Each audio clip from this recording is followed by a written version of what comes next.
Le cycle du soufre en agriculture. Pour plus de contenu multimédia sur l'agriculture, consultez notre chaîne YouTube ou le site internet de Yara. Introduction. Le soufre, comme l'azote, est un élément vital pour le développement des cultures. Souvent associés dans les processus biologiques, les deux nutriments forment une paire inséparable. Alors qu'elles étaient encore rares il y a une vingtaine d'années, les carences en soufre sont devenues beaucoup plus fréquentes, surtout en raison de la diminution des retombées atmosphériques de dioxyde de soufre. Le soufre est devenu aujourd'hui un enjeu majeur pour l'agriculture. L'animation qui suit présente le cycle du soufre dans le milieu agricole.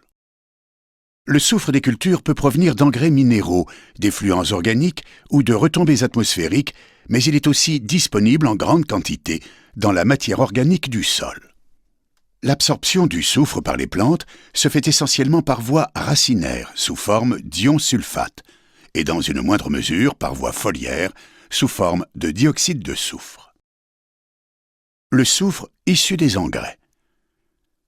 Le soufre des engrais minéraux se présente sous forme sulfate. À la différence du soufre organique contenu dans les effluents, la forme sulfate est immédiatement disponible et facilement absorbée par les plantes. L'absorption du soufre est rapide grâce à la grande mobilité de l'ion sulfate dans la solution du sol. Le soufre est ainsi rapidement disponible pour les racines. La transformation des sulfates en sulfite est favorisée par le manque d'oxygène, hydromorphie. Au final, les bactéries du sol convertissent les sulfates en hydrogène sulfuré. Ce phénomène peut engendrer des pertes par volatilisation vers l'atmosphère. Le soufre organique. Les apports d'amendements organiques qui contiennent du soufre, essentiellement sous forme de composés organiques, vont enrichir le pool d'humus du sol. Ainsi immobilisé, le soufre n'est pas immédiatement disponible pour la culture et devra se minéraliser sous forme sulfate au préalable. La minéralisation du soufre organique en sulfate est un processus lent. Seule une faible part du soufre organique est fournie en fin d'hiver, début de printemps, puis cette fourniture s'accélère à la fin du printemps et en été. La transformation du soufre organique en hydrogène sulfuré est favorisée par le manque d'oxygène au cours de processus de fermentation anaérobie dans le sol. Ces phénomènes engendrent des pertes par volatilisation vers l'atmosphère, notamment au cours de périodes de stockage des effluents. Le soufre de l'atmosphère. Le soufre d'origine naturelle, éruption volcanique, ou provenant d'activités humaines, combustion de carburants fossiles, se retrouve dans l'atmosphère principalement sous forme de dioxyde de soufre. Le dioxyde de soufre peut pénétrer dans la plante par les feuilles, mais la majeure partie du soufre atmosphérique retombe au sol avec les pluies.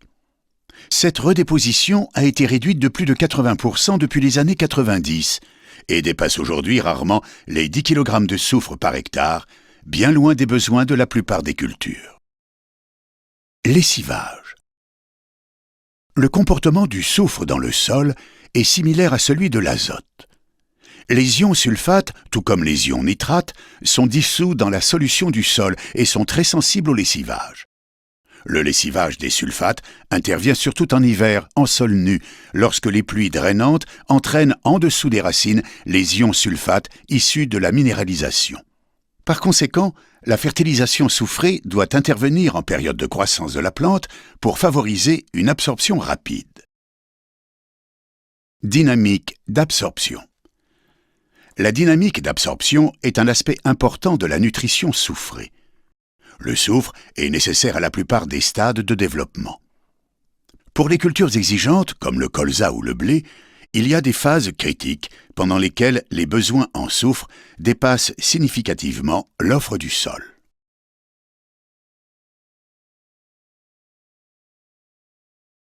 Conclusion. Le soufre est l'un des 6 nutriments essentiels pour le développement d'une plante. Les situations de subcarence en soufre sont souvent ignorées et limitent l'absorption de l'azote, réduisent le rendement et la qualité des cultures. Auparavant, les retombées industrielles assuraient une fourniture importante de soufre. Les réglementations environnementales, pour lutter contre les pluies acides, ont permis de réduire fortement ces émissions. Aujourd'hui, l'obtention de bons rendements assortis d'une bonne qualité nécessite un ajustement précis de la fertilisation en fonction des besoins de chaque culture. Pour plus de contenu multimédia sur l'agriculture, consultez notre chaîne YouTube ou le site internet de Yara.